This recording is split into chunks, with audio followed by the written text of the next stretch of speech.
Welcome everyone, today we have a special guide for Diablo 4. In this video, let's have a look at this rogue. This is a rogue that is gonna clear Lilith in under 2 minutes, 1 minute and also 58 seconds. So let's have a look. I'll lower the volume a little bit.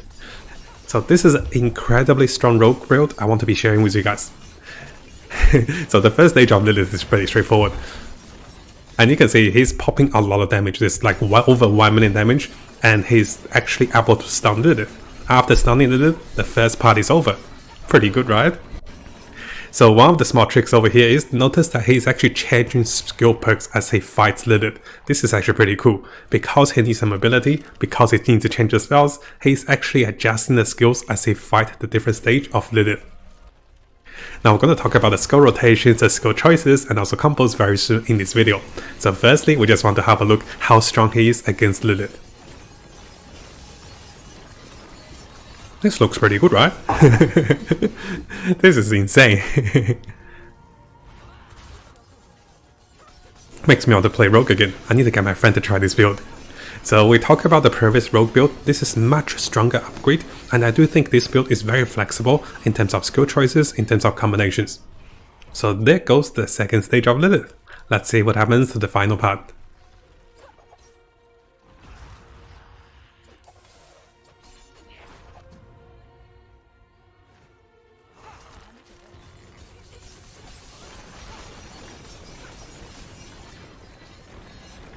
There's so much damage over time. One of the biggest highlights is the damage over time.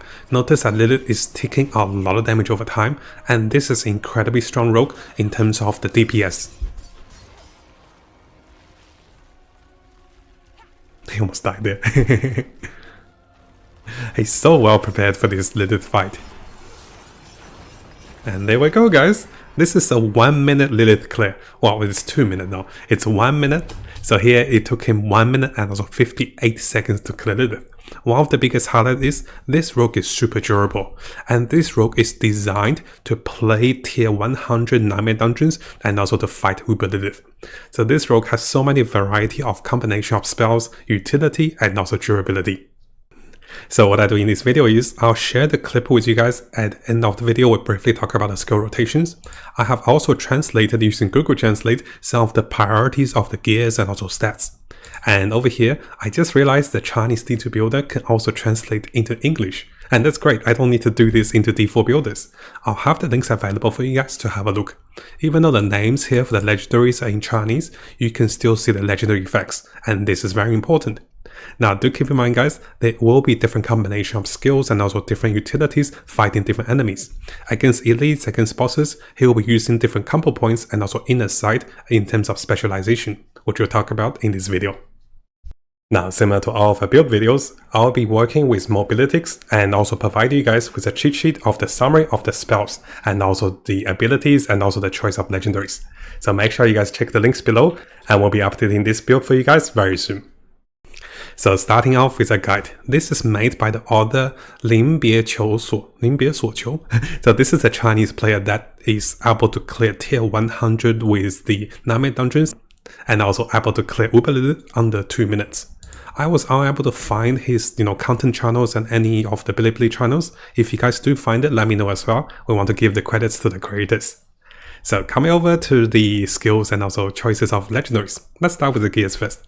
So starting with the helmet, he's going to go with that you take less damage from crowd control enemies, and when a crowd control deals direct damage to you, you'll be gaining movement speed. So this is a defensive legendary aspect for him to be more durable. Now in terms of the gloves, he's gonna have the legendary effect to have a lucky hit chance to deal direct damage to a vulnerable enemies, have a chance of Daze him for 2 seconds, with a 45% lucky hit chance. Now as for... that's the chest, of course, I actually read the wrong one. So this is the chest, and next one we have the gloves. The special effects over here is going to be that casting an imbuement spell triggers explosion around you, apply the imbuement effect and also deals damage of the same type. And here we'll be going with poison imbuement with the possibility of resetting the poison imbuement, which makes this one super powerful to deal more damage. Now for the pants, he's going to go with basic attack, reduce damage by 20%. And as for the boots, he's got 2 choices of boots. You can see that while fighting Lilith, he is using the unique boots, which allows him to chill enemies and deal 10% more damage when enemies are chilled. Now over here, you can see that he is also recommending a different legendary boots, with the stats over here we're going to talk about very soon. So for the legendary boots of choice, he's going to share the crowd control duration. So here for the boots, it's going to be the legendary effect that increases the spreading of crowd controls by 50%. So this is the aspects of shared misery, and this allows him to share the crowd controls and also affect other enemies.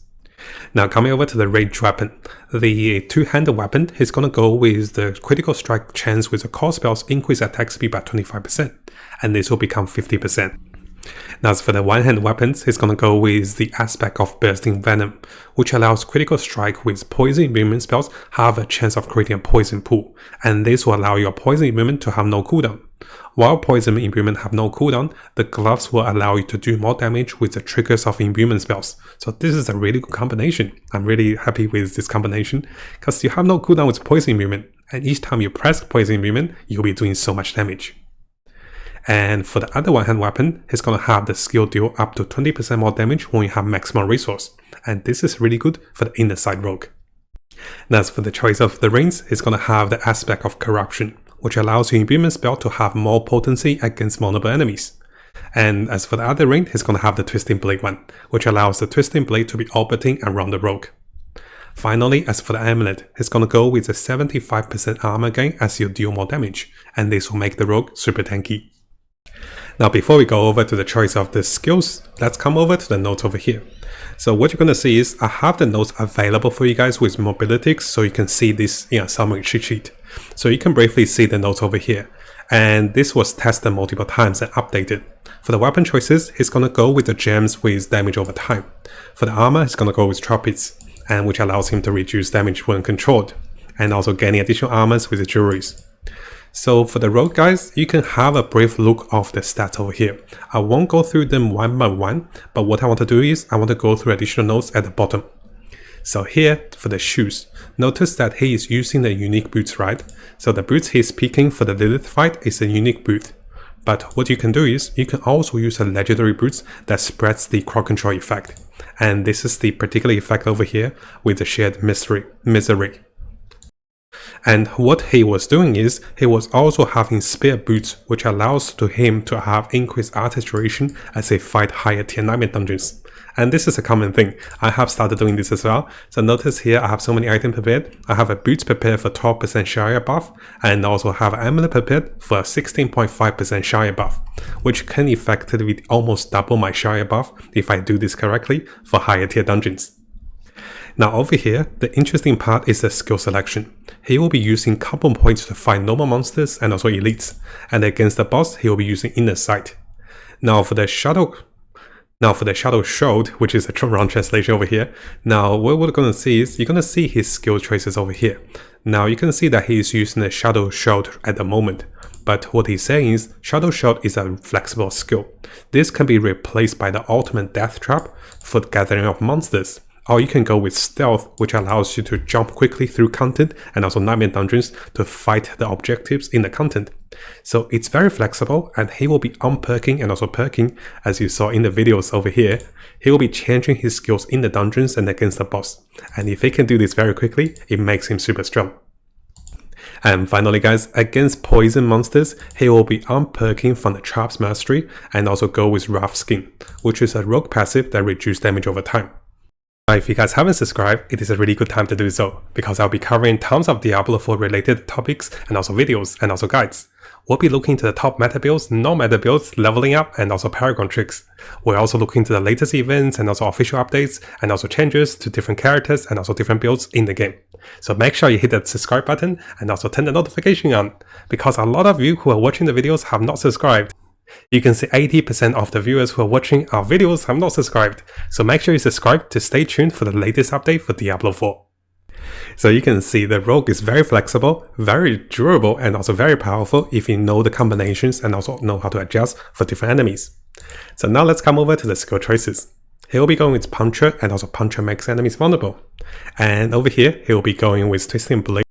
And instead of Twisting Blade reduces cooldown, he's actually going with Twisting Blade would daze the impale enemies with a blade. This is quite interesting, and this will make him more durable, so keep that in mind.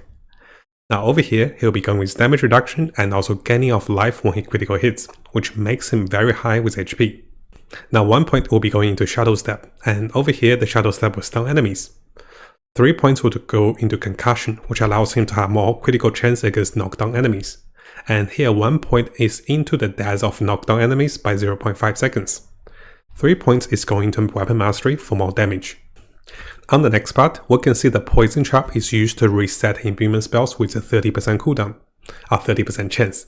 And over here, he's gonna go with 1 point into Exploit and also 3 points into Malice, allowing him to do a little more damage. Only 2 points are allocated into Dark Shard, which allows him to be a little durable as he fight different enemies. Now one of the highlights of the build is gonna be 5 points into the Poison Imbuement. And over here, Poison Imbuement will be able to do more increased damage with critical strike chances. 3 points is allocated into Precision Imbuement to have more critical chance. And also over here, he's gonna have damage reduction from poison enemies and also 1 point into attack speed. Just 1 point will allow him to reach the 15% cap, which is really good. And finally, for the ultimate section, he's gonna go with increase of lucky hit chance. And this is quite important because he has a few of the lucky hit pokes and also legendaries, and it's essential to go into 3 points into this one. Now we mentioned earlier, if he's gonna go with the crowd control clear with Death Trap, he's gonna unperk 2 points into the Dark Shard, and also 1 point from the Daze of enemies, and this will give him 3 points into Death Trap, and this is quite powerful. Now if he's gonna try to skip enemies, he's gonna go with 3 points or 2 points into Concealment. And this will allow him to skip through content and also not worry about enemies, so it's very flexible with your Dark Shard. And finally, he's gonna go with a key passive for Momentum, for damage reduction, movement speed, and also Ennis regen. Now briefly going through the Paragons for the Rogue. I have to say guys, I'm not a Rogue expert, so we're gonna look at the glyphs, and after the glyphs, we're gonna briefly look at the legendaries. So over here, the first glyph is gonna be the glyph that allows him to do more cutthroat damage, and this is at the start of the glyph, and this he's able to achieve 70 dexterity. Now going to the next glyph, you can see that it's a little harder to move your mouth. Be careful as you move, so make sure you move the mouse a little to the side. The next one is going to be a level 21 Bane, which allows him to do more poison damage against enemies. Now as we move over to the third board, you can see one of the legendary glyphs over here is going to be Deadly Ambush, which allows him to do more critical damage against trap spells, or with the trap spells. And as for the glyph over here, it's going to be Turf, which allows him to have more damage reduction and also more damage against close enemies. Now on the next board, he's gonna go with Cheap Shot as a legendary effect, which allows him to do more damage against crowd control enemies. And as for the glyph over here, he is gonna go, oh, it's so hard to click, I know they need to make this better, right? Now as for the glyph, he's gonna go with Combat, which allows him to have more critical strike damage.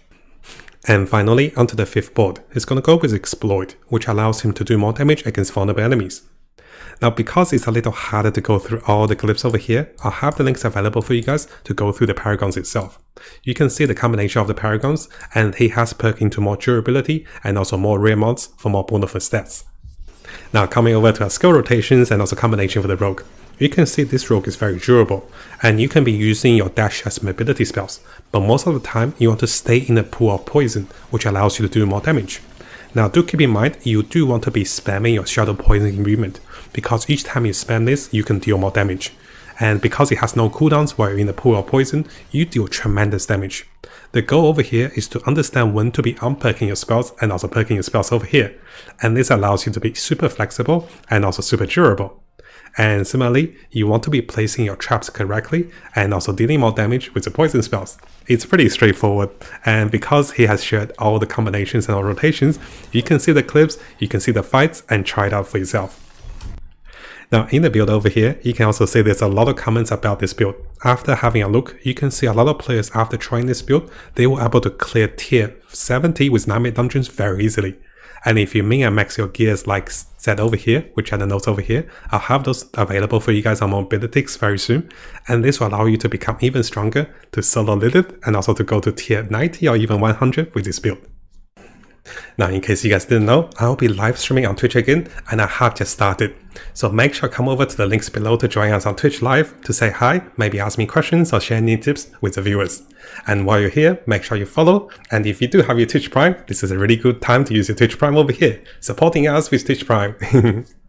And yes, guys, join us as I test build for Diablo, and also join us as you play the game and also farm the game. So stay a while and also listen. We'll also be doing some giveaways and also special viewer events in the Diablo as well. Maybe we do PvP and also related events in the game as we get to the end game, and also help players to go through the dungeons.